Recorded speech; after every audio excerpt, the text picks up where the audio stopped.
that. So it started for me in Illinois. What did I do? I was asked to imagine a situation where one winter farmers woke up and awoke to a world where their spring corn crops were no longer was atrazine going to be available to use as a tool to help them grow that crop. The question is, what would they do? And the secondary question is, what would that cost them? What would be the economic impact of a ban on atrazine? And if you look at the farmer by farmer by farmer level on this, who knows what farmer A is going to do, farmer B, farmer C.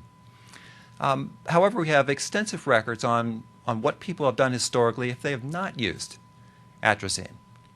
And the first group of these people that didn't use atrazine to begin with are people that are using alternatives to atrazine.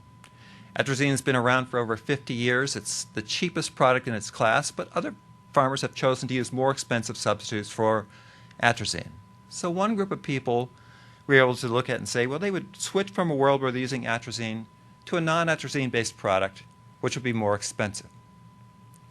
Another option for a farmer who woke up in that hypothetical winter before the ban of the atrazine, next year's crop, could move to GMO, genetically modified corn. Right? In that case, they'd be making the simultaneous decision to use that corn to use glyphosate. Right? The use of GMO seed corn, the use of glyphosate, again, is more expensive than more traditional-based growing of corn using atrazine. So those are the two main alternatives. Switch out of atrazine into some other traditional herbicide, or make a bigger technological shift to GMO type of technology. Simultaneous to that is the fact that both those choices will involve yield losses. Right? If you're not using atrazine and using alternatives, statistically you're going to have lower yields. If you're moving to GMO with glyphosate, you're going to have lower yields than, again, in an atrazine environment. So in my remarks today, and in the research that's reported in the written work in your package, I'm going to report ranges. Right? There are a lot of different yield studies having to do with atrazine, many yield studies. And they range from a removal of atrazine producing large yield losses to a removal of atrazine producing very large yield losses. So being a good statistician, I'm going to report ranges. And these ranges come from primarily that difference in the yield estimates that you might choose. So what did I find? In the state of Illinois, I found that if atrazine were removed from the corn decision-making process, it would result in a between $26 and $58 per acre cost to farmers. Again, this range comes from the fact there's different yield assumptions.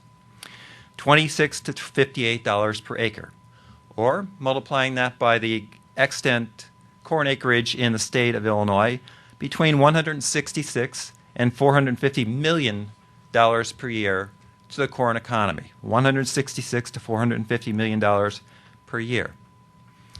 My range, $26 to $58 per acre in Illinois, corresponds very nicely with EPA's official statement of what the value of atrazine is on a per acre basis, which is $28 per acre. That $28 per acre falls right within the range of the 26 to 58 that I found in analyzing Illinois corn production. Right? What would that mean if we applied it nationally? Now, different states have different climates for growing corn. Some states are higher in latitude than Illinois, some are lower, some are to the west where it's typically drier, some are to the east where it's typically a little bit wetter. Rainfall differs from place to place, but under the assumption that we can apply this $26 to $58 per acre estimate from the detailed analysis of Illinois to the corn growing region of the United States, if you apply the 26 to 58, you end up with, at a national level, an atrazine ban producing between $2.3 and $5.0 billion per year in losses. $2.3 to $5.0 billion per year. The EPA, in their literature, says that a national ban on atrazine would affect the corn crop in, quote, in excess of $2.0 billion per year. Right? So we have a number roughly between $2 and $5 billion per year.